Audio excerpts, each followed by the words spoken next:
Stage Pass, Institute of Gaming. For more details, contact 7093965965965.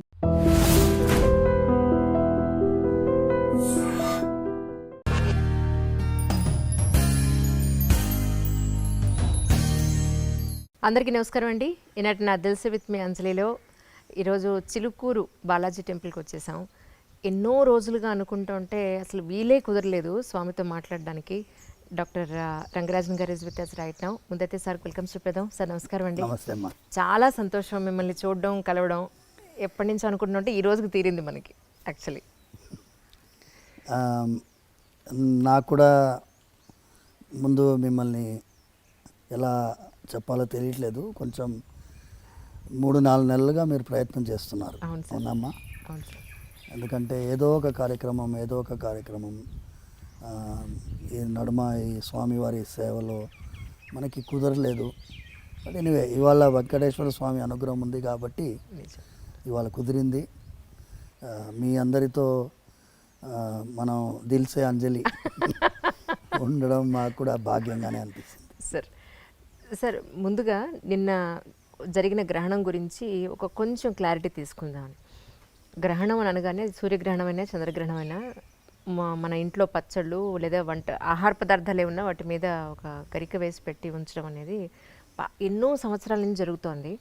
అది వేయడం వల్ల ఉపయోగం ఏంటి, వేయకపోవడం వల్ల వచ్చే నష్టం ఏంటి అనేది ఇంతవరకు ఎవరు క్లారిఫై చేయలేదు. మా ఇంట్లో అడిగితే అలా వెయ్యాలి అంతే అని అన్నారు మా పెద్దవాళ్ళందరూ. ఇది కాకుండా రేషనలిస్టులు అందరూ కూడా గ్రహణం వల్ల వచ్చే నష్టం ఏం లేదు, ఆ టైంలో మేము తింటాం, బయటికి పెడతాం, మేము చూస్తాం, దీనివల్ల వచ్చే నష్టం లేదని వాళ్ళు అంటున్నారు. ఏది నిజం అసలు? మీ వరకు మీరు చూసిన దీంట్లో ఏం చెప్తారు సార్? ముందుగా గ్రహణం అనేది మనం వాడేటటువంటి విధానంలో మీరు చూస్తే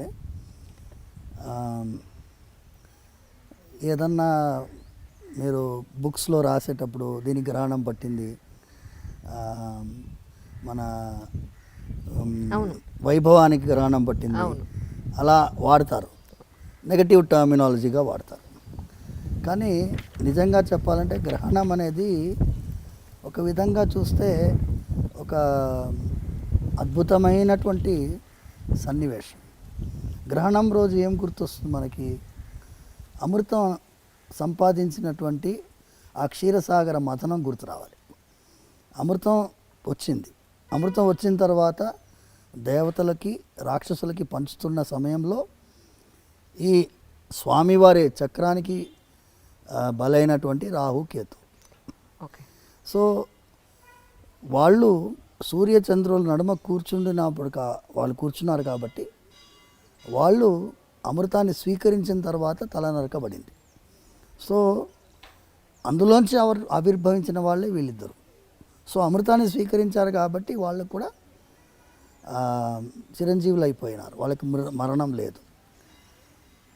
సో అది ఒక పురాణ గాథగా మనం అందరం చెప్పుకుంటూ వచ్చాం. సూర్యగ్రహణం, చంద్రగ్రహణం అనేది మనకి కేతుగ్రస్త సూర్యగ్రహణం, రాహుగ్రస్త చంద్రగ్రహణం ఇలా మనం పాటిస్తూ ఉన్నాం. మన సనాతన ధర్మంలో, వేద మార్గంలో ఈ గ్రహణానికి ఒక గొప్పతనం ఉంది. ఎన్నో పురాణాల్లో వివరిస్తున్నారు. దాని గురించి మనం పోతూ ఉంటే ఐ డ్రీమ్లో దిల్సే చెప్పలేము చాలాసేపు. బట్ అల్టిమేట్ ఏంటంటే గ్రహణం అప్పుడు చాలా విశేషమైనటువంటి ఫలితాలు ఉంటాయి. గ్రహణ స్నానం 3 స్నానాలు చెప్పబడింది: స్పర్శ, మధ్యకాలం, పుణ్యకాలం. సో ఈ తర్పణాలు చెప్పబడ్డాయి. ఆ సమయంలో తర్పణం చేస్తే పితృదేవతలు అత్యంత ప్రీతిపాత్రులుగా అవుతారు అని.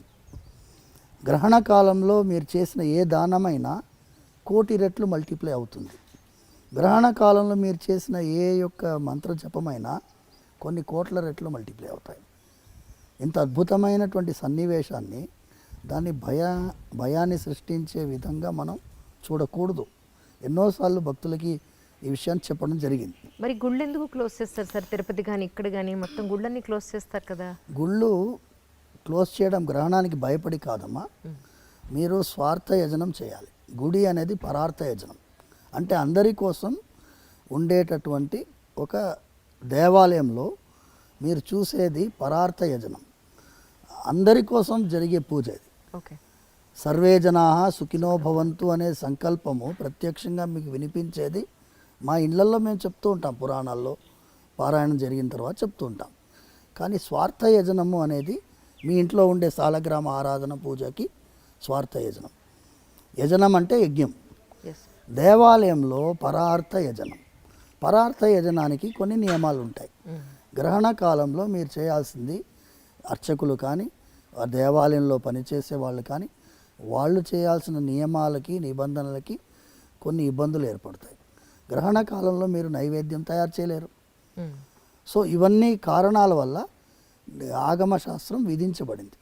ఈ సమయంలో మీరు దేవాలయాలకి, మనకి స్వామివారి యొక్క ఆరాధనము మనము నిషేధించి వారికి, ఎందుకంటే మీరు ఫస్ట్ మీరు పుణ్యస్నానం చేసిన తర్వాత కదా దేవాలయానికి వెళ్ళగలిగేది. అవునండి. ఇప్పుడు నేను దేవాలయంలో ఆరాధన చేయాలంటే నిన్న గ్రహణం అయింది, సూర్యగ్రహణం సంభవించిన తర్వాత సూర్యుడిని చూడాలి. సూర్యుడిని చూసిన తర్వాత పుణ్యస్నానం చేయాలి. నిన్న రాత్రి మొత్తం సూర్యుడిని చూడలేదు. నిన్న గ్రస్తాస్తమయం అంటే అస్తమన సమయంలో సూర్యుడిని గ్రహణం పట్టింది, విడిచింది 6:30కి. సూర్యాస్తమన సమయం 5:55. అవును సార్. సో 6:30 తర్వాత సూర్యుని చూడలేం కదా. నిన్న రాత్రంతా మేము ఉపవాసం ఉండి ఇవాళ తెల్లవారుజామున లేచి సూర్యుని చూసిన తర్వాత తర్వాత శుద్ధ మండల స్నానం చేసిన తర్వాత పుణ్యావాచనం చేసుకొని దేవాలయానికి వెళ్ళి అక్కడ స్వామివారికి అభిషేకాలన్నీ నిర్వహించిన తర్వాత భక్తులకి దర్శనం ప్రారంభించాం. అంటే భగవంతుడికి భక్తులకి నడుమ ఉండే అర్చకుడికి కూడా ఈ పుణ్యస్నానాలు అవసరం కాబట్టి స్వామివారు తమల్ని ఆ ఒక్కరోజు ఆ గ్రహణ కాలంలో భక్తులకి అందుబాటులో లేకుండా మనందరి మీద వాత్సల్యంతో అది పెట్టారు. మీరు దేవాలయాలు మూసేస్తున్నారు, దేవుడికే గ్రహణం భయపడిందా అనేటటువంటి వాళ్ళు విమర్శించుకోనండి. వాళ్ళని ఒక్కొక్కరిని బట్టి నేను కన్విన్స్ చేయడానికి దిల్ సేవిత్ అంజలి లేదు. ఓకేనా. రెండవ పాయింట్, ఇప్పుడు గరికె అనేది అద్భుతమైనటువంటి దర్భానికి అంత విలువ ఎందుకు వచ్చింది అంటే, గరిక ఎండితే దర్భ అంతే కదండి. ఎండు దర్భనే మనం వాడతాం. అవును. అయితే దానికి కూడా ఇప్పుడు మనకి పుష్కర స్నానం ఎలాగ వచ్చిందో 12 ఏళ్ళకి ఒకసారి పుష్కరాలు వస్తాయో, ఈ అమృత భాండం నుంచే పుష్కరం గురించి కూడా వచ్చింది. అలాంటిదే ఈ అమృత భాండం గరుత్మంతుల వారు తన యొక్క తల్లిని వినతాదేవిని శాపం నుంచి విడుదల చేయడం కోసం ఇంద్రుడితో పోరాడి అమృత భాండం తీసుకొస్తారు. తీసుకొచ్చి ఏం చేస్తారంటే ఈ గరిక పైన పెడతారు. సో గరిక పైన పెట్టినప్పుడు ఈ సర్పాలన్నిటికీ కూడా మీరు వెళ్ళి స్నానం చేసి రావాలి, అప్పుడే మీరు ఈ అమృతాన్ని స్వీకరించవచ్చు అంటారు. అంటే అందరూ 1000 సర్పాలన్నీ సముద్రంలో స్నానానికి వెళ్తారు.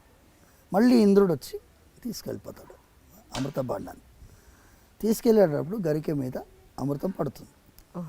సో అది అమృతంతో తడిసింది కాబట్టి దానికంతా గొప్పతనం. సో అది గరిక తడిసిన తర్వాత ఈ సర్పాలన్నీ ఏం చేస్తాయి, వచ్చి ఆ గరికెని నాకితే సర్పం యొక్క నాలుక రెండుగా చీలిపోతుంది. సో 2 సైమల్టేనియస్ జరుగుతాయి. అందుకే సర్పానికి 2 నాలుకలు గరికె వల్ల వచ్చి అంత షార్ప్గా ఉంటుంది, కోస్తుంది అది. సో అంత పవర్ఫుల్ అన్నమాట ఈ దర్భం. దర్భానికి అంత గొప్పతనం. మేము పవిత్రం ధరిస్తాము, పవిత్ర పాణి అంటారు. పవిత్రం ధరించి వెళ్తాము. ఏదన్నా శుభకార్యం జరగాలన్నా పవిత్రంతో జరగాలి. సో అంత ముఖ్యత్వం ఈ అమృతం వల్ల వచ్చింది. సో గ్రహణం సమయంలో సంబంధించిందంతా అమృతంతో సంబంధించిన విషయం. సో అందుకోసం అంత ముఖ్యత్వం. దాన్ని కనుక మనము ఏదన్నా పదార్థం పైన, వండిన పదార్థం పైన, పచ్చళ్ళ పైన, చెడిపోయే పదార్థం పెరుగు అందులో పెడతారు, చిన్న ముక్క పెడితే అది చెడిపోకుండా ఉంటుంది దర్భం వల్ల. ఇది మనం నమ్ముతాం. ఇప్పుడు నమ్మకం ఉండేవాళ్ళు నమ్ముతున్నాం. ఇప్పుడు మేము వెళ్ళి ఈ రేషనలిస్టులని వాళ్ళు అదేమంటారు హేతువాదుల్ని వెళ్ళి కన్విన్స్ చేయాల్సిన అవసరం లేదు.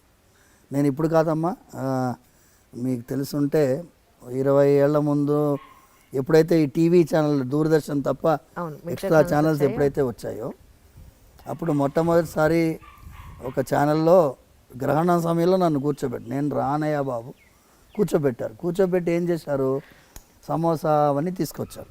మేమంతా తింటాం చూడండి, ఏమన్నా అవుతుందంటే ఇప్పుడు మీరు చిన్న విషయం అమ్మా, తిన్న వెంటనే ఏమన్నా అవుతుందా? ఏమీ కాదు. ఇప్పుడు స్మోకర్స్ ఉన్నారు, రోజు సిగరెట్ తాగుతాడు, ఏమైనా అవుతుందా వాడికి? ఎప్పుడు అవ్వాలో అప్పుడు అవుతుంది. ఎప్పుడు అవ్వాలో అప్పుడు అవుతుంది. అయినప్పుడు మీరు అయ్యో ఎందుకు చేసామరా అనిపిస్తుంది. ఇప్పుడు సైంటిఫికల్గా గ్రహణం సమయంలో lot of other reasons are being చెప్తున్నారు. సైన్స్ కూడా గ్రహణం సమయంలో what are the changes, electromagnetic fields ఏముంటుంది, ఎలా ఉంటుంది పరిస్థితి, వాతావరణంలో ఏ మార్పులు ఉంటాయి, వాళ్ళు రీసెర్చ్ చేస్తున్నారు, ఇప్పుడు ఇంకా చేస్తున్నారు. So let us wait. శరీరం పైన మనది ఏంటి అంటే ప్రకృతితో అనుసంధానమైనటువంటి ఒక జీవితం మనది. అది గ్రహించాము కాబట్టే ఇప్పుడు ఈ CO2 కార్బన్ ఎమిషన్ వాళ్ళు విదేశీ వాళ్ళు మాట్లాడుతున్నారు చూడండి.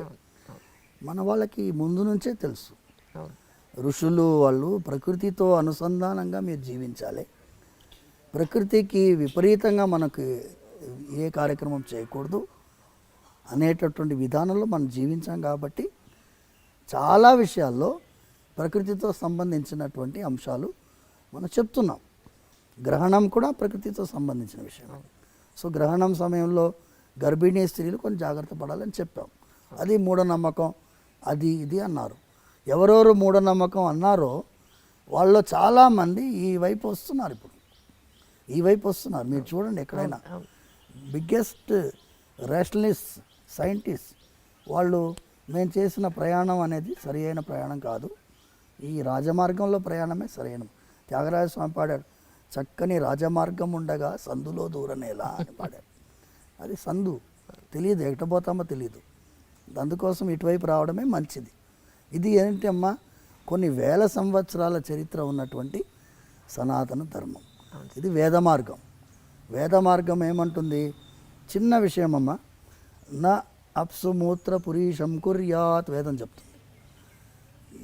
నీళ్ళల్లో మీరు ఎప్పుడు కూడా మీరు పాసిపోయకూడదు అని చెప్తుంది వేదం చెప్తుంది. నదికి ఉండేటటువంటి మనకి గౌరవం చెప్తుంది. నదీ స్నానానికి వెళ్ళినప్పుడు మీరు సోప్ కూడా రాసుకోకూడదు అంటుంది. ఇక్కడ సోప్ రాసుకొని నదిలో స్నానం చేయకూడదు. నదీ స్నానం చేసి వచ్చి మీరు ఇంట్లో సోప్ రాసుకొని స్నానం చేసుకోవచ్చు. నదీ స్నానానికి ఈ కెమికల్స్ పూసుకొని స్నానం చేయకూడదని శాస్త్రం చెప్తుంది. అంటే ప్రకృతిని గౌరవించి ప్రకృతిని గుర్తించి ఒక తల్లిలాగా మనం నదిని భావించినటువంటి వాళ్ళం. ఎవరికైనా నచ్చకపోవచ్చు. న్యూజిలాండ్లో పోయిన ఏడాదికి ముందేడాది they have declared a river as a living being. అవును, సుప్రీంకోర్టు తీర్పు న్యూజిలాండ్లో. వాళ్ళు మా 70 సంవత్సరాల పోరాటం అన్నారు, కొంతమంది 300 సంవత్సరాల పోరాటం అన్నారు. నదిని ఒక జీవిగా గుర్తించి లివింగ్ బీయింగ్గా గుర్తించి తీర్పిచ్చారు. మనం గుర్తించే తీర్పు కాదుగా, మనం ఆల్రెడీ ఫాలోయింగ్. అవును, కొన్ని వేల సంవత్సరాలు. కానీ ఒకటి సరే, నదులన్నింటినీ మనం పొల్యూట్ చేస్తున్నాం, మట్టిని చేసేస్తున్నాం, భయంకరంగా పొల్యూట్ చేస్తాం, భయంకరంగా. ఇప్పుడు హుస్సేన్ సాగర్ ఎలా ఉండింది, ఇప్పుడు ఎలా ఉంది? ఏ చెరువు అన్నా తీసుకోండి, ముందు ఎలా ఉండింది, 50 ఏళ్ల ముందు ఎలా ఉండింది, ఇప్పుడు ఎలా ఉంది? అంటే మనం డెవలప్డ్ అనుకుంటున్నాం, కానీ డెవలప్మెంట్ అంటే ఏంటి? చెరువులో బిల్డింగ్ కట్టడం కాదు. ఇప్పుడు ఎన్నో ఇండ్లలో నీళ్ళు వచ్చినాయి వర్షాకాలంలో. ఎందుకు? లేఅవుట్ బ్రహ్మాండంగా వేశారు, బిల్డింగ్లు బాగా కట్టారు. ఎక్కడ కట్టారు? చెరువులో. నదీ ప్రవాహంలో నది ఆనుకొని బిల్డింగ్ కట్టాం. నదీ ప్రవాహం ఇంతే ఉంటుంది చెప్పలేం కదా. ఫుల్ ట్యాంక్ లెవెల్ అని ఒకటి ఉంటుంది, FTL అంటారు దాన్ని. FTL అంటే చాలా వరద వచ్చినప్పుడు ఎంతవరకు నిండుతుందో అంతవరకు. కానీ FTL ఏం చేస్తారు వాళ్ళు? ఆ ఇటుక రాయిని తీసి ముందుకు జరిపి ఇదే ఎఫ్టీఎల్ అని చెప్పి ఇంత ఎంకరేజ్ చేసుకుంటారు. అలా జరుగుతుంది. సో వాళ్ళకి మన గురించి మాట్లాడే అధికారము లేదు, అవును. అర్హత కూడా లేదు. అవును. అందుకోసం వాళ్ళకి మనం సమాధానం చెప్పాల్సిన అవసరం కూడా లేదు.